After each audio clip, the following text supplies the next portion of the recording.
it's ChrystalChyna, and we're back with another episode of Musicology 101 with ChrystalChyna. Let's get it! We are so excited to be back, yes. And this artist I will be covering on this episode of Musicology 101 with ChrystalChyna is one of our favorites, like all of them. A childhood favorite, someone we grew up listening to as 4-year-olds, as early on as being 4 years old. And we're so excited because we've actually had a chance to meet this artist, and she gave us a lot of encouragement, and it was like a dream come true. Before we introduce the artist of today's episode of Musicology 101 with ChrystalChyna, don't forget to subscribe to our channel, and after the video, don't forget to like and comment as well. All right, without further ado, drum roll, let's get it. Angie Stone, let's get it! Angie Stone was born Angela Laverne Brown in Columbia, South Carolina on December 18th, 1961. Angie started honing her skills as a singer, starting out singing gospel music, as a lot of the greats do, at the First Nazareth Baptist Church under the leadership of Reverend Blakely N. Scott. Angie's father, who was also a part of a local gospel quartet, would take Angie, who was the only child, to see major gospel groups such as the Singing Angels and the Gospel Keynotes. While in her teens, Angie started working dead-end jobs so that she can start saving money. That way she could record her demos at a local studio by the name of Paul. By the time she was 16, Angie joined Gwendolyn Chisholm and Cheryl Cook to form the rap trio, The Sequence. And if I'm not mistaken, correct me if I'm wrong in the comments, because I really couldn't find it while I was researching, but I remember watching her Unsung episode, and I think they were called The Sequence because a lot of key components of their lives, it was like a sequence. Like, right. I think their birthdays were in chronological order, and I think their heights were of chronological order, Miss Angie. I hope that's correct. Right. I hope I got that right. Yeah, I think that's cute, and I think that's really very creative. Right. Angie and her group, The Sequence, were first noticed by the Sugar Hill Gang and Miss Sylvia Robinson when they approached them after a performance and sang for them backstage. And yes, that's Sugar Hill Gang. Yes. Hip hop, hip hop, you don't stop and rockin' to the bang bang. Look at it up, look at the beat. Scooby stop, Scooby Doo, and guess what? America, we love you. That was our dad's favorite, you know. That was his era. That was his era, so of course. The Sequence signed to Sugar Hill Records in 1979, and they were in fact the first female hip-hop group signed to the label. If you don't know, Sugar Hill Records was founded by the Sylvia Robinson as well as her husband Joe Robinson. Yes, that's Sylvia Robinson from the song Pillow Talk. Hey baby, it can't compete with this pillow talk of mine. I don't care. Yeah, that is our song right there. She's a hip hop pioneer. Yeah, she is. She like basically created the first label for hip hop, and I mean Sugar Hill Gang. That's like the first real rap song known to man. Right. So she is a hip hop pioneer, and she was already a musical pioneer, but she opened the doors for hip hop to become the genre as we know it today. The Sequence scored a hit with their single, Funk You Up, making this the first hip-hop song to be released by an all-female rap trio. They opened up the doors for like the JJ Fad and the Salt and Peppers. Yes, it was The Sequence first. They were the first female rap. Yes. Would there be a City Girls without The Sequence? Exactly. Period. Points were made. The group enjoyed a series of hits, but as the hip-hop genre started to change and became more of like a street sound, a more grimy, gritty sound, by 1985 the group's popularity started to fade, and they actually disbanded in the same year. After the breakup of The Sequence, Angie teamed up with a futuristic rap group called Mantronics, and soon after that she became the lead vocalist of a trio called Vertical Hold. With Vertical Hold, in 1993, they scored an R&B Top 40 with their single, Seems You're Much Too Busy. and that is a bop. I need that song on streaming. It was just like a almost Quiet Storm type, like kind of loose ends, like a 90s loose ends type. Seems you much too busy for me. Like just a groove, a vibe. And Angie made that song, but you know, not to take any credit away from anybody else. Being biased? I mean, we might be being biased, but she did that. Unfortunately, after the success of Seems You're Much Too Busy, the group did split after their second album. After the split with Vertical Hold, Angie teamed up with Charlie Mole and Gary DeVoe to form the group DeVox. They went on to release one album, and that was called DeVox, featuring Angie B. Stone, and that was released in Japan by Toshiba EMI. In the midst of all of this, Angie also was getting her pen game on. Okay, her pen game was strong. It was strong. So much so, she contributed her pen to D'Angelo's first album in 1995, Brown Sugar, and also his Voodoo album in 2000. And she also contributed background vocals, and she also toured with D'Angelo. So she is a part of all of the songs, mostly, of D'Angelo's that we love from his discography. Period. That's Angie. And I don't even remember my life without both of those albums. I don't. Thank God I grew up in that era. I'm glad. And I also like want to just, and I feel like we say this with a lot of the artists that we cover, but Angie, just going over her history, clearly you can see she had perseverance. She had perseverance, and she persevered through the breakups of different groups, and you know, having to go through different labels. Clearly she kept pushing because she knew that it was something bigger out there for her, right? Something more major on a different scale, and that's what we get into. Exactly. By the late 1990s, Angie caught the attention of Arista label head, the Clive Davis. The one and only. The one and only. He offered her a solo deal, and by 1999, she released her debut album, Black Diamond. Literally made up my childhood. Okay? If you're from LA, KJLH wore that album out. Okay? I'm just saying. Shout out to KJLH. Shout out to KJLH. The album reached the top 10 on Billboard's top R&B and hip hop albums chart. Her first debut album on her own, solo deal. No more groups. And that album was actually named after her daughter. Wow. The album eventually went certified gold, and she earned a top charting hit with her single, No More Rain in This Cloud. My sunshine has come, and I'm all cried out, 'cause there's no more rain in this cloud. I love that song. The lyrics. Yes. My sunshine has come, and there is no more rain.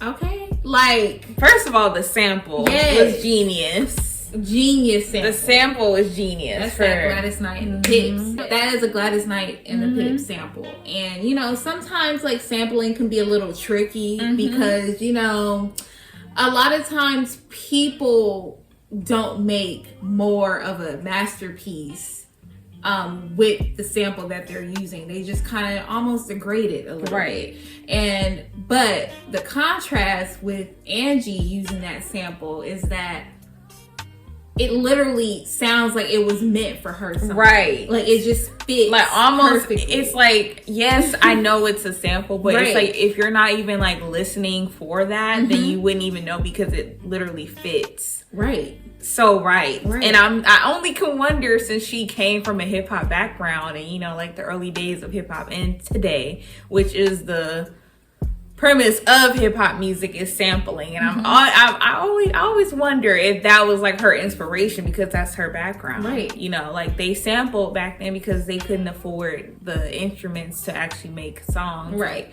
how R&B songs were made, so that's where sampling came from. This is not the only song that she sampled. A lot of her hit singles are sampled, which is great. But yeah, like I always wonder if it was because of her background. Right. Like paying homage. Paying homage to her background. In 2000, Angie joined the shift with Arista label head Clive Davis to his J Records label. So she it was not Arista. She was moving on to J Records at this point. In the same year, Miss Angie, she sang the iconic theme song for our favorite show. When I say it's our favorite show, like literally before it was on Netflix, we already have the box set. Exactly. So I'm set for life. Yes, I'm set for life. Like no matter if they take it off Netflix or not, like I am good. I will be watching that show and when I'm 100. But she sang the theme song for Girlfriend. It's like a lot of people that are just now like discovering that, but her voice is so unmistakable. It is. Girlfriends that through thick and thin, my girlfriends that through anything, my girlfriend. Iconic. Yeah, I think people who can write theme songs that stick, and like that's one of the first things you think about when you think about a show that's like, especially a show that's no longer airing, you think about the theme song, right? And that's one that's always gonna stick with everybody. So. Yes. On the J Records label, Angie went on to release her sophomore album, Mahogany Soul, which also went on to become a gold record. Mahogany Soul charted at number 4 on the US top R&B and hip hop albums. Wish I Didn't Miss You, the album's second single, became her biggest international hit. That is like, I've heard so many remixes of that song, like dance remixes. I love that song. I remember being in the back of our mom's Montero talking about, I can't eat, I can't sleep anymore, waiting for love to walk through the door. I wish I didn't miss you anymore. Yeah. Ooh, one of the days gonna happen to you. Yeah, like that. Another great use of the sample. Yes, like, another great use of that's the OJ's backstep. What they do. They smile in your face. Like I said before with No More Rain in This Cloud, like the samples that she chose for her hit. It's like she's not sampling it to mimic the original song. She's sampling it to create her something own else. Song. Yes. And like when I tell you, like what Crystal said, like if you're not listening for the sample, you kind of almost forget it's a sample because it perfectly fits with the record itself. I do want to add, like, you know, like growing up and listening to Angie Stone's music, I feel like this is like me and Chyna were born into a family, or a mother and a father, especially a mother that listened to like neo soul, and you know, like a lot of things around us were about, you know, soul music. But that era, like in the early 2000s, you had like Musicology and Erykah Badu and Angie Stone and Jill Scott. It's like I grew up in that time, and I was just so like, I felt like I saw myself in these people. Yeah. Like, especially being a little black girl, like I saw myself in an Angie Stone or a Jill Scott or Erykah Badu. Like they reminded me of what I grew up as. And I did want to add that because like Miss Angie Stone definitely, I don't know, like I just feel like she's had just this big impact on our lives growing up and listening to her music. Like it's just, it really did touch my life. Like, I can't remember my life when I did not hear an Angie Stone song playing. Like, I could literally, I have so many, like, I can pick out a color and associate it with an era of my life because that's when I was listening to such and such. And that's how I feel about Miss Angie. So, yeah, I just wanted to add that little ditty. Along with her successful music career at this time, Angie also made appearances on TV shows like Girlfriends, as well as the movie Fighting Temptations, which had an all-star cast. Beyonce, I'm just gonna throw that out there, okay? Like Melba Moore, like come on. Blue Meyer, yes, Cuba Gooding Jr., like come on, the list goes and on. Fighting Temptations is our movie, okay? And Nesby, that Shirley so Caesar, that movie is hilarious. Grandma, get up. I love how she sang the theme song and then she also guest starred on it too. Right, but not as herself. Right. She was playing Jones' boyfriend's agent. I'm sorry. One of my favorite lines for her. I'm sorry. Forgot to take my meds. Love her. I would love to see her in more roles because I think like she's a natural. There's a lot of people who it's like a hard singers, time, yeah. you know, a hard time connecting with acting, but like just seeing her in Fine Temptations and Girlfriends, like it just seemed very natural for her. Yeah, I would love to see even more stuff. Same here. For Angie's third album, Clive Davis consulted the Warren Campbell, the Missy Elliott, and the Jazzy Faye to work on that album with her. And not only that, Angie also wrote and produced material for that album as well. Stone Love debuted at number 14 on the US Billboard 200. The single I Want to Thank You, which featured Snoop. Yes, the Snoop, D-O-double-G, which debuted before the album's release, became an international hit on the US dance charts.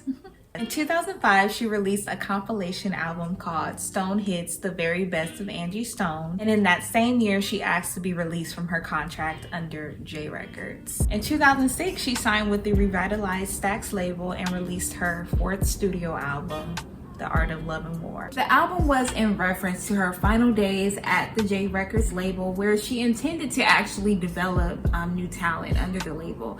And subsequently, the album with Stax, The Art of Love and War, was released in October of 2007. The album debuted at number 11 on the US Billboard chart, making this her biggest charting album to date.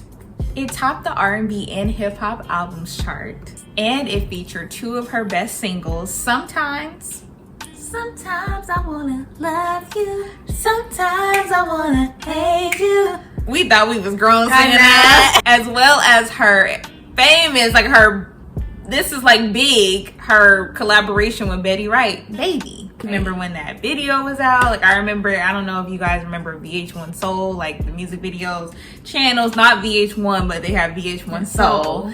And that video would be in heavy rotation. So I definitely remember those days. The Betty Wright. No pain, Betty no Wright. gain. No pain, no pain, no gain. Success from this alone made Angie at this time a 3-time Grammy nominee.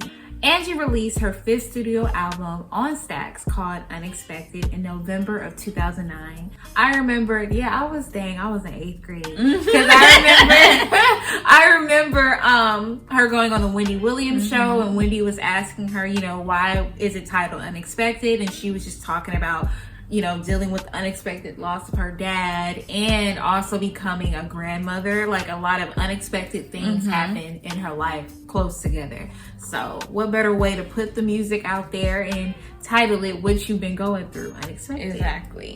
In 2015, Angie released her album called Dream under the label Shanachie, and it also received positive feedback as well. Angie transitioned this time to the Golden Lane record label, and she released a cover album called Covered in Soul. In July of 2019, she released her 9th studio album, Full Circle, on Conjunction Entertainment and Cleopatra Records. The album features the lead single, Dinosaur, which was produced by the Walter Millsap, as well as Hallway Productions. Just to wrap everything back up, Angie has still been able to keep a relevancy about herself. She's been able to tour. She's been releasing music. She's stayed on the radio. She's been an actress. She still acts. She's been on reality TV. Like me and China were so happy when she joined R&B Divas. That was our show, okay? Like even going TV won't bring that back. Bring that back, okay? That's the one thing. Like, okay, I definitely would like to see it again. That was a good show. That was good TV. Music is still on the radio. Still on the radio. Like I can't even turn on like an R&B radio station without hearing an Angie Stone song, even if it's from like earlier in her career to present. Like she still has a heavy rotation. Especially like we play her out here now. We play her. That's KJLH. Yeah, she had this song, I'm Calling It Quits. Like they played that a lot. They did. Still do. Hey, shout out to KJLH again. Exactly. They will support. They do keep black music alive. They do. I'm sure Miss Angie can say that herself too. Like when you come out to LA as an R&B, like a real R&B soul artist, you go to KJLH first. Definitely. There is a festival in our hometown of the Crenshaw District, Los Angeles, California, called Taste of Soul. And originally, Crystal and I, the first year, 2014, we competed in the competition. Unfortunately, we lost. But that's okay. That's all right. We still winners. Exactly. To God. To God. But the next year, we were actually asked to perform, just as performers, not as contestants, Right. which really kind of lightened up the wound. But in that, for that performance, that was the following year, which was 2015, we got a lot of great feedback from our performance, and one of the feedback that we received was from Miss Angie Stone herself. Yes, she pulled us to the side. Like, I heard you guys were great, and I'm like, I didn't even, with us going up there, I didn't know who was going to be, listening or, seeing who was up there, or seeing what we were doing. I'm just thinking we're performing to the people out there. Exactly. But clearly, people back there were listening too. Yes. So, I don't even know if you remember us, but I love you so much. Like, that made our life. Yeah, because we were going through a lot in that time. And like, just even that same day, like Brandy's father, Mr. Norwood, like coming up to us, that was like the encouragement that we still keep on, like we still hold on to this day, even as still pursuing a career, like a lasting impression. That's why I always make sure, even as Chyna and I, we're still coming up and we're still learning, I always make sure that you never know when it's the last time you're going to see somebody or the first time. You still want to have that great impression, and I always have that amazing and heartfelt impression of Miss Angie Stone, because she didn't have to come up to us. No, she didn't have to say anything. She didn't have to say anything. She could have kept going. Right. It was a long day. Right. She came up to us. She pulled us to the side, and that really means a lot as a young performer. Yes. We were only 19 at the time. Only 19, going through discouragement, trying to keep a happy face, and she pulled us to the side. I heard you guys. You guys were great. You sounded great. You guys were great. Like, to this day, sometimes it just feels good to, like, okay, the legend said, Miss Angie said, she said, so I gotta keep going. Period. And if you're watching this, we love you so much. Thank you. Thank you, because that was needed. You have no clue how much that was needed, especially at that time in our life. But we really hope that you guys enjoyed this episode of Musicology. Yes. Thank you guys for rocking with us. And please like, comment, and subscribe. And tell us who you guys want to see next. Please. We love you guys. Bye.